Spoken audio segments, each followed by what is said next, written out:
잘 잡아주는 효과적인 루틴인 만큼 조금 자극적일 수가 있어서 알려드리는 게 맞을까 고민을 많이 했었지만 이만큼 효과가 있었던 건 없어서 색소 침착뿐만 아니라 피부가 조금 환해지고 싶다, 맑아지고 싶다라고 하시는 분들은 이 루틴 딱 따라해보세요. 이전 이 영상을 보시면 트러블 때문에 얼굴이 전체적으로 뒤집혀지면서 열심히 관리를 해줬지만 얘네들이 색소 침착으로 남았더라고요. 특히나 제가 조금 까무잡잡한 피부라서 색소 침착이 잘 생기는 편인데 저랑 비슷한 분들은 딱 이때 관리를 잘 해주셔야지만 갈색 색소 침착으로 안 넘어갑니다. 또 이 방법대로 하시면 트러블, 색소 침착뿐 아니라 기미, 미백 이런 쪽으로도 효과가 있으니까 얼굴이 조금 환해지고 싶다, 맑아지고 싶다라고 하시는 분들은 이 루틴 꼭 한 번씩 따라해보시면 좋을 것 같습니다. 그런데 주의하실 게 제가 해주는 이 방법이 색소 침착을 잘 잡아주는 루틴인 만큼 조금 자극적일 수가 있어서 알려드리는 게 맞을까? 순한 제품으로 바꿔서 알려드려야 되나라고 고민을 많이 했었지만 이만큼 효과가 있었던 건 없어가지고 만약에 피부가 좀 예민하다, 민감하다 하시는 분들은 천천히 테스트를 해보신 뒤에 진행하시는 걸 추천드립니다.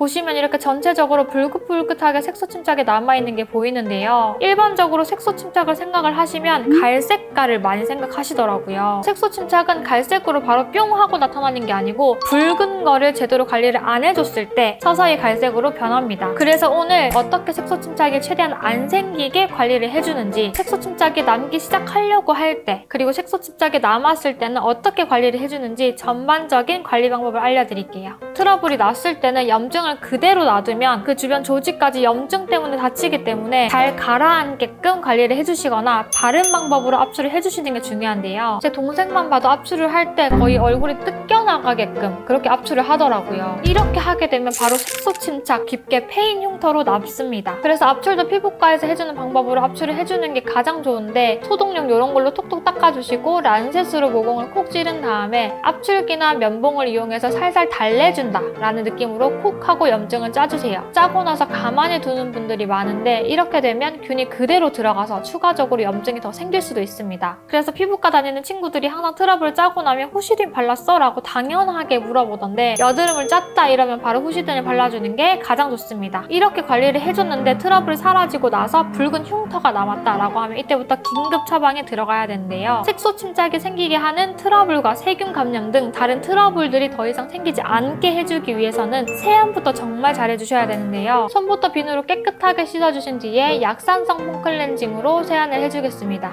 약산성 클렌징 폼을 사용하는 이유는 이 이후에 비타민C를 발라줄 건데 비타민C의 흡수율을 높이기 위해서는 피부가 산성인 상태가 가장 좋은데요. 만약에 나는 엄청난 지성이다, 각질이 너무 많다라고 하시면 약알칼리성 클렌징 폼을 사용해주신 뒤에 토너를 하나 더 발라주시면 되지만 이번 루틴은 비타민C의 흡수율을 최대한 끌어올리기 위해서 약산성으로 세안을 해주신 다음에 그 뒤에 바로 세럼을 발라줄게요. 일회용 쉐한 티슈로 톡톡하고 물기를 닦아준 다음에 바로 세럼을 사용해 줄 건데요. 비타민C와 나이아신아마이드를 같이 발라주는 겁니다. 일단 비타민C는 자외선으로부터 색소 침착을 예방을 해주고 멜라닌 색소를 억제해주기 때문에 미백뿐만 아니라 기미랑 색소에 도움을 많이 준다라고 너무 잘 알려져 있죠. 거기에다가 나이아신아마이드를 같이 발라주게 되면 트러블에도 좋은 효과를 줘서 더 이상 추가적으로 트러블이 나지 않게끔 예방을 해주고 멜라닌 색소가 옆으로 퍼져나가는 걸 얘가 막아주는 역할을 해주기 때문에 색소 침착이나 기미가 옅어져서 피부가 환해지고 화사해진다고 합니다. 또 이 나이아신아마이드가 너무 좋은 게 피부 보호까지 해줘서 다른 성분들이랑 안정적으로 조합을 할 수 있다는 거예요. 그래서 비타민C나 레티놀이랑도 찰떡궁합으로 잘 알려져 있습니다. 저 같은 경우에는 색소 침착 관리를 해줄 때 먼저 비타민C 제품을 발라주고 그 다음에 나이아신아마이드를 발라주고 있었는데요. 원식 나이아신아마이드 잡티 세럼, 이 제품이 나이아신아마이드와 비타민C가 같이 들어있어서 한 번에 케어가 가능해서 너무 좋더라고요. 발라주실 때는 처음엔 조금 집어넣는다 라는 느낌으로 한 겹 얇게 발라주시고 두 번째 발라주실 때는 처음 발라둔 세럼 위에 막을 한 번 얇게 씌워준다 라는 느낌으로 세럼을 두 번 발라줄게요. 보통 잡티 세럼은 사용을 하고 나면 건조한 느낌이 있었는데 이 원식 잡티 세럼은 마무리감이 산뜻하고 수분감이 채워지는 그런 느낌이더라고요. 그 다음 이 위에 알로에 젤을 듬뿍 올려서 앞에 발라둔 비타민이 흡수될 수 있게끔 해줄게요. 이렇게 듬뿍 올려도 되나 싶을 만큼 듬뿍 올려주시고요. 알로에 겔을 사용하는 사용하는 이유는 바로 뒤에 기기 관리를 해줄 건데, 갈바닉이 전류를 이용해서 좋은 성분들을 더 깊숙하게 넣어주는 그런 역할을 해주는데, 이때 오일을 사용하게 되면 전류가 통하기 힘들기 때문에 수용성 제품을 사용하시면 좋습니다. 그 중에서도 또 좁쌀 여드름에 알로에 겔이 좋기 때문에 알로에를 위에 도포해주신 다음에 갈바닉 기기를 사용해주시는 게 좋습니다. 비타민C의 갈바닉 열이랑 빛 안 좋은 거 아닌가요? 라고 하실 수도 있는데, 관련해서 고정 댓글로 적어놓을 테니까 봐주시고요. 5분 정도 충분하게 흡수시켜줬다면 마무리로 쿨모드로 1분에서 2분 정도 흡수시켜줄게요. 이 상태로 마지막으로 한 번 더 밀폐시켜주기 위해서 모델링팩까지 더해줄게요. 저는 집에 고무볼이 있어서 여기다가 가루를 넣어줄 건데, 만약에 없다라고 하시면 이 제품 자체가 고무볼 역할을 해주거든요. 여기를 뜯어서 벌려주신 다음에 물을 바로 넣고 저어주시면 되는데, 제 채널에서 모델링팩을 자주 다뤄서 제 구독자분들은 다들 아시겠지만 이 영상으로 저를 처음 보신 분들을 위해서 설명을 드리자면 3대1 비율로 맞춰서 정수물을 넣어주시면 되고요. 여기서 수돗물을 넣어도 되나요? 라고 물어보시는 분들이 꽤나 많더라고요. 꼭 정수로 사용을 해주셔야 되고요. 냉수로 사용해주셔야지 빨리 굳지 않고 끝까지 잘 바를 수 있습니다. 이 원신 기획 세트가 좋은 게 어성초 토너를 같이 넣어주더라고요. 트러블이 고민이다, 더 높은 진정 효과를 느끼고 싶다라고 하시는 분들은 이 토너를 같이 넣어서 사용을 해주시면 됩니다. 저는 오늘 흡수에만 집중을 할 거라서 물을 넣어서 진행을 하겠습니다. 이게 잘 굳기 때문에 빠르게 섞어주시고요. 요거트 질감처럼 뻑뻑해졌다면 얼굴에 올려주시면 됩니다. 끝부분을 얇게 발라주시면 나중에 떼낼 때 찢어지기 때문에 끝부분은 가능한 최대한 두껍게 발라주시는 걸 추천드립니다. 이렇게 15분 정도 방치해주시고 남은 잔여물들은 해면이나 닥터로 닦아주시면 됩니다.